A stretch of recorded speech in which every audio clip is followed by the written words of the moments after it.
I have a project to show. I made this for Limor's September challenge, and I don't normally do those challenge things, mainly because I find the rules to be really complicated, but this one really appealed to me.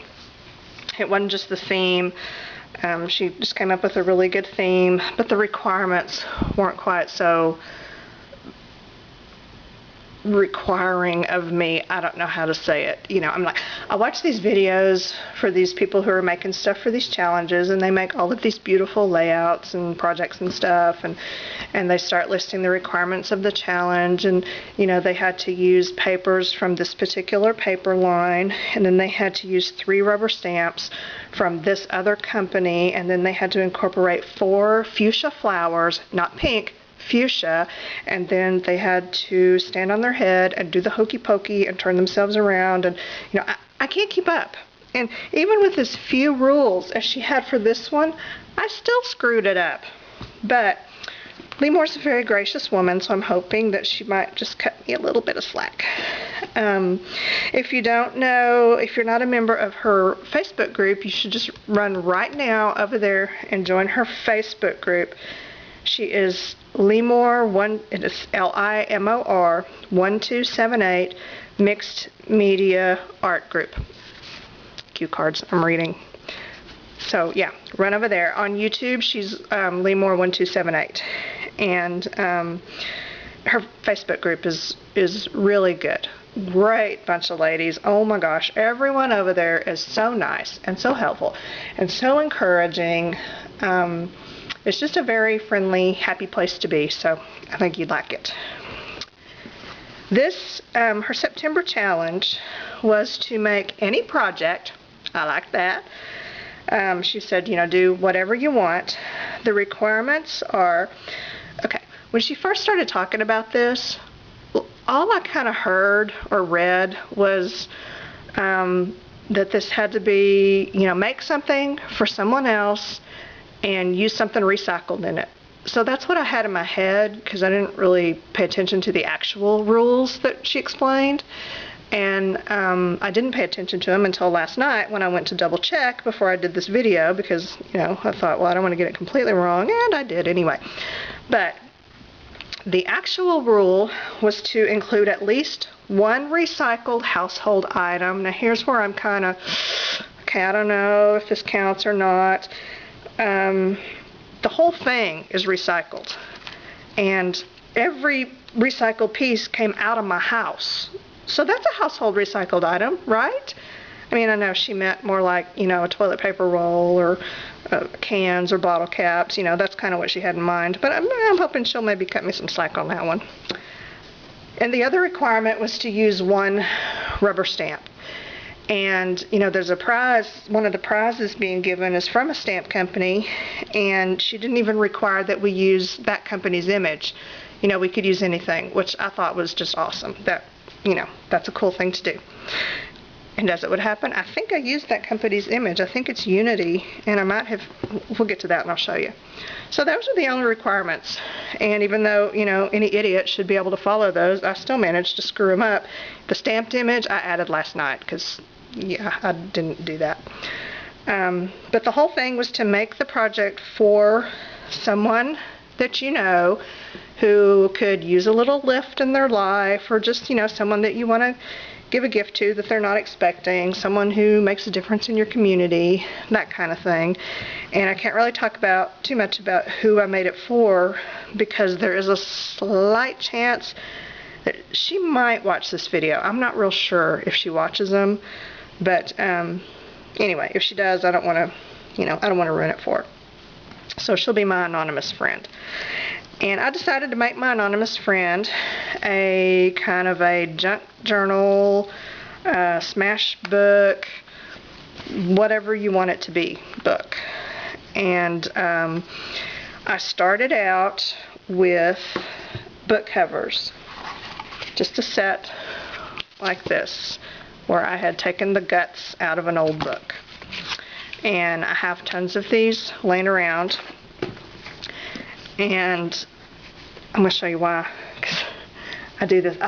You can get them for like 50 cents at Goodwill or thrift stores or whatever, and if you get the ones that are like water damaged and gross that you think no one else would want, those are perfect because the covers come off easy and the pages are usually already all distressed and awesome for you. But I use them for tons of different things. Some of them I just scavenge for parts. You know, here's some book guts that I just use anytime I need a book page for a collage or whatever. And then sometimes if I have like a little, I usually decorate, I have a table in my foyer that I decorate seasonally, and sometimes I'll use some of the books to prop other things up, you know, lift them up and give them some height if they need it. Or I'll make little, like a stack, that's just a stack of the book guts tied with some ribbon, and then I collect these little rhinestone pin things. So I can make that.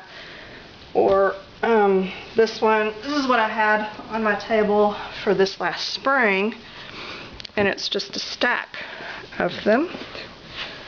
Can you see? That's what it looks like. And this one I made a long time ago, and it just kind of stays made up like this because I really like it. It turned out good. And it was a dictionary, an old dictionary. And some of them come off really clean, like this one did, but some of them you get that glue still sticks on there. I don't like that look, but there's really not a lot you can do about it. You can scrape and scrape and scrape, but then you sometimes end up, see the signatures start coming apart. So anyway, that's something you can do with book guts. This one, now I wrapped these specifically to be stacked like this, so when you look at them individually, you might be thinking, well, that looks ridiculous, because it does. I just wanted the edges to look nice. I didn't really care what the rest of the book looked like. So see, this kind of looks ridiculous, right? I mean, what is that? But it looks great in the stack. And I just used scraps of fabric and a tag and stuff. This one didn't even do anything to it, except this was just a regular book. It wasn't an old book or anything that I got at some thrift store, and I made it look all icky and distressed by I put it in this container outside, and like every morning I would go out there and just dump my leftover coffee on it, you know, let it soak, and then get rid of the coffee, pour the coffee out, and then kind of let the book dry, and then the next day I'd pour some more, and it just aged beautifully that way. So, you know, even a fairly new book, or one that's not in rough shape, can made to be look rough if you leave it out, pour your coffee on it. I think it rained on it a couple times too. I love this old dictionary. I just wrapped it and I stuck another one of my pins on it. And this one is this kind of big floppy book. I don't remember literature, but this this little doily type thing, it's got holes all in it. You know, it's not really good for displaying, you know, putting out on a table or something, but it's great for something like this, just to add some shabby chicness. So there's what you can do with the guts of the book that you buy in order to get the cover so that you can make one of these. This was the best and worst project that I've done in a long time. I worked on it for maybe, I don't know, 3 days, probably 3 days off and on. It was not difficult for the first 2 days. Those first 2 days, I was thinking, oh my gosh, I need to make 12 more of these. These are so easy and they're fun. And, you know, I had fun looking for papers and putting them together. And, you know, it was great. I had the best time. Then it was time to put all my pages in with the cover. I made sure that I had sized them so that they would fit. These binder rings were the bane of my existence. I saw this binding. I went all scrapbooky on the spine, so I don't know if you can see. But I saw this. I've seen it online several times where you put the binder ring through the book. It's actually like, goes in like that. Hole there, hole there. I had two different rings. I had this set and then another one. This one is really almost too small. The other one, way too big. The book wouldn't even close right. I knew that these would work if, I just made sure that I kept didn't get too fat. I cannot tell you the nightmare that this was. It traumatized me so bad that I think I have blocked out all of the details. But let me just say that if you want to do this kind of little binding like this, don't take it for granted that it's going to be easy just because it's binder rings. Because I was thinking, oh, binder rings, you poke holes, you stick it in there. Oh my gosh, how easy is that? Couldn't be easier. I bind books. I can do Japanese stamp bindings. Binder rings, no brainer. Don't even have to think about it. Huge mistake. You do have to think about it a lot. I nearly destroyed the inside of the book just trying to get the thing in there correctly with these rings and the way that I wanted. It was awful. So let me just say, if you're going to do this, really pay attention to what you're doing. Do it slowly, do it carefully, test it along the way. Don't make your entire book guts, then stick it in there and hope that it works. Make a few, stick it in there, test it out, make sure it works. What I did, I took the covers and I left the outside plain, but I put this strip of really heavy, canvas type stuff down the spine because this is an old book, and the place where the spine meets the covers, this part right here, it was so thin I could see through it. It was just, I could have gone and just ripped it.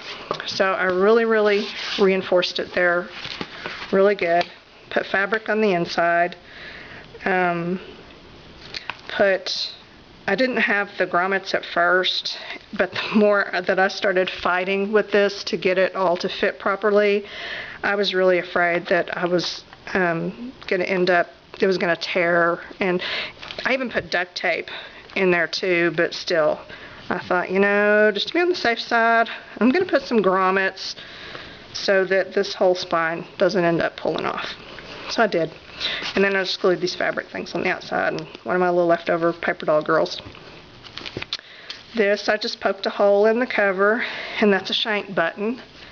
And then I just put a scrap of muslin, poked a hole, tied a knot, so that, she can, I've been kind of doing like that. But she can do whatever she wants with it. In the inside, this is all stuff from around the house, repurposed stuff from my stash, really just junk. And I'm hoping, in my mind, I'm hoping that this would be something that she'll use, kind of like a smash book, or a mini album or whatever, where she can just stick stuff in it. But I also wanted her to be able to pull stuff out. Like if she wants to use this on another project, I want her to be able to just yank that out and use it. I just want her to use it, is basically what I'm saying. It would, whatever she used it for, I would be perfectly happy if she disassembled the entire thing and cannibalized it for parts to use in other projects. I would be tickled pink because, she'll be using it. So its purpose is up to whatever she wants. This little pocket thing, I don't know if you remember, it was in another video because it was attached to a little book thing that I bought, I think maybe at Tuesday morning. And it had these little note papers in it, and I just put some of those in there. And the rest of it is seriously paper I found around the house. Some of it's scrapbooky stuff. Some of it is just notepads from the pharmacy, or just weird stuff. There's some labels. You know, paper that she can play with, plenty of room to journal and write if she wants to, or to stick pictures. That was phone book pages that I just did that, you know, I can never remember what it's called. I call it free range sewing, but I don't think that's right. Free motion. Free motion, that's it. Free range. Coffee filters, and throughout the book I stuck little things in some of them. You know, there's things that she can use if she wants. I put little labels in there. And there's some more, there's a little post-it tabs. And see, this is junk. That was just a piece of cardstock that I had punched, and then I kept the long strip, so I ripped those off and made a little weird tab. Here is the, this is some post-it notes, and there's my rubber stamp afterthought. The one that I stamped just last night when I was horrified to realize I was supposed to have used a stamped image. I think that's a Unity stamp, so I should probably get, you know, like extra credit or something. I put tabs on the pages that have the post-it pads. There's several, so she could find them easy. These are more little ephemera deals I tucked in there. I did more sewing on this one than I normally do because that's something I want to practice with. I'm not very good at sewing. And you can see one of my mistakes was in punching the papers to put in here. I just kind of eyeballed it, you know. I set it up next to where the holes were and went, didn't pay any attention. I should have made a nice template, punched everything exactly the same. I mean, any idiot knows that, right? You make a template, you punch the same. I don't know what I was thinking. A lot of them I punched too close to the edge, and as I was wrestling with this thing, it pulled through. So fortunately I had a bunch of these old paper reinforcement things, and it kind of goes with the whole vintagey feel of the book, so they're everywhere. Fortunately it works.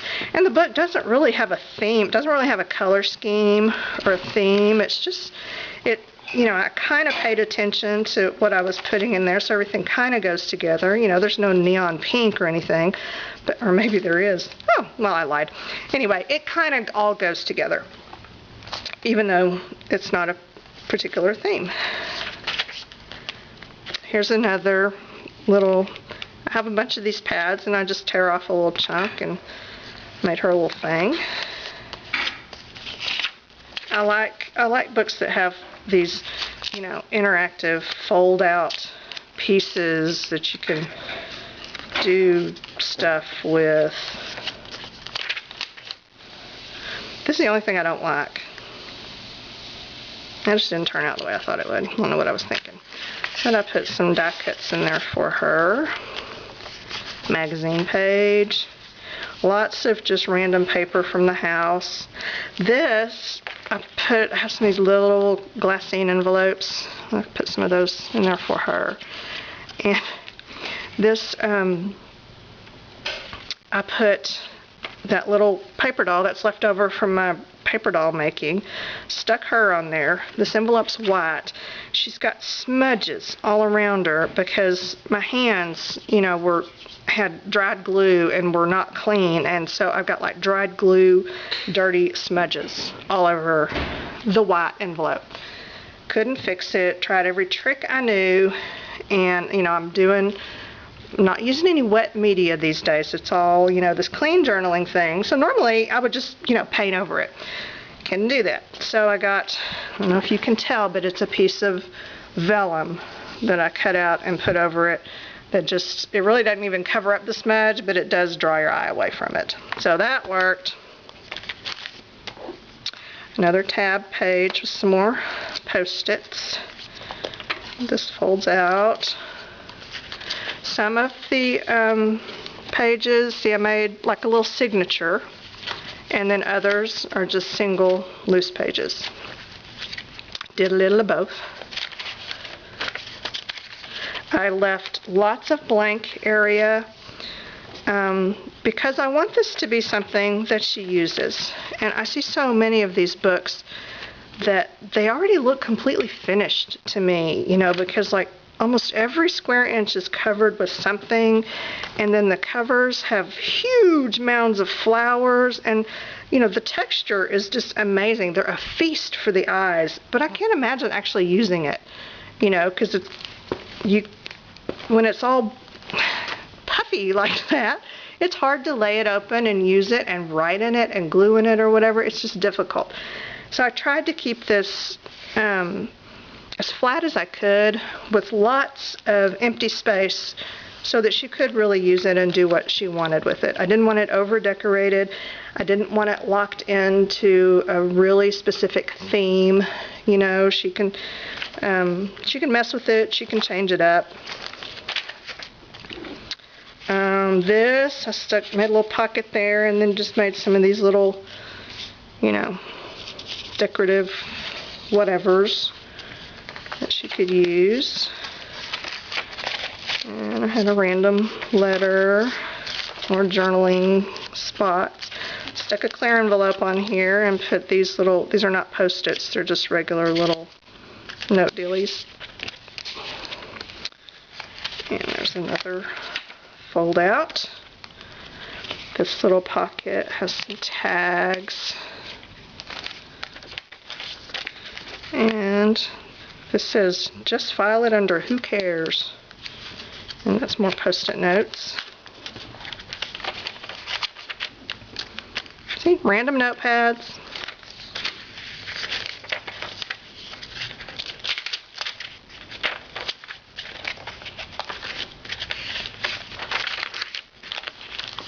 Avon bag. See, okay, that's kind of, is that almost a household item? Not really, but kind of, sort of. Maybe that can count as my recycled household item, you know, if the whole book itself doesn't count. Here's hoping. Got some little tags in there for her. And this page, I've got, these are in another video. I found those at some discount store. And then this sheet of alphabet. Those work really great with one of those circle punches that are that size. And the end. So there is my entry for the September challenge over at Limor's group. And I'm actually making 2 more of these books. They're very similar to the ones that we made in, it was Marianne Moss's Full Tilt Boogie class. This is the book I made from that class. And it's supposed to be one of those nice celluloid vintage photo album covers. Okay, I don't have extra of those laying around, and I'm telling you, they are not cheap. I'm not paying $75 for a photo album that I'm going to butcher. Okay, I'm just not. And I couldn't find one cheap enough for me. So I just used, I don't know what it is. It may be another old book cover, or it might be just some book board. But she kind of did the same thing. She had us just collect all kinds of different papers. There's like a chip bag, and I think I've done a flip through of this already. But the binding she did is this, I guess it's a tape binding with that long stitch.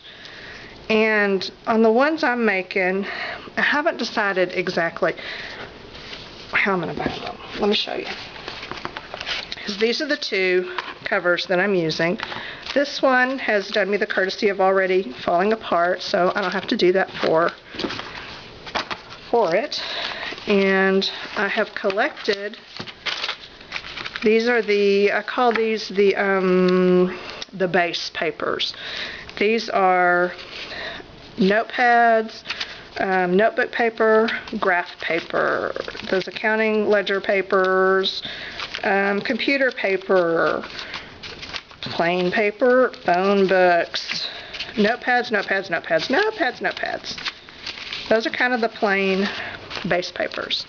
And then to that, after I get these all together, and see, I've got them folded so they're ready to be turned into signatures. I haven't got them divided up for signatures yet, but then I've got the next part is my favorite part, because that's the fun part. That's where you run all over the house, and then you collect all the fun papers and ephemera to add to it. And these are the things that I'm going to sew onto the base papers or glue onto them. And you know, these are just the fun things. And so I'm excited about this part. And then we get down to the binding. I don't know what I'm going to do. I don't really want to do that tape binding like we did in Marianne Moss's class, but I don't want to wrestle with those stupid binder rings again either. You know, the simplest binding in the world is the one that kicked my butt. So, I don't know. I might just do like a Coptic stitch or something. But, anyway, I could do like a little tutorial. Well, there's nothing to tutor because you just collect the paper, you put it together, you stick it in the book, right? Yeah, I won't do that. I'll just show you what it looks like when it's done. So anyway, that's what I have, was just to show my September challenge for Limor's group, and then to give this to my friend the next time I see her, and I hope she likes it. So that is it for now. Okay. The end.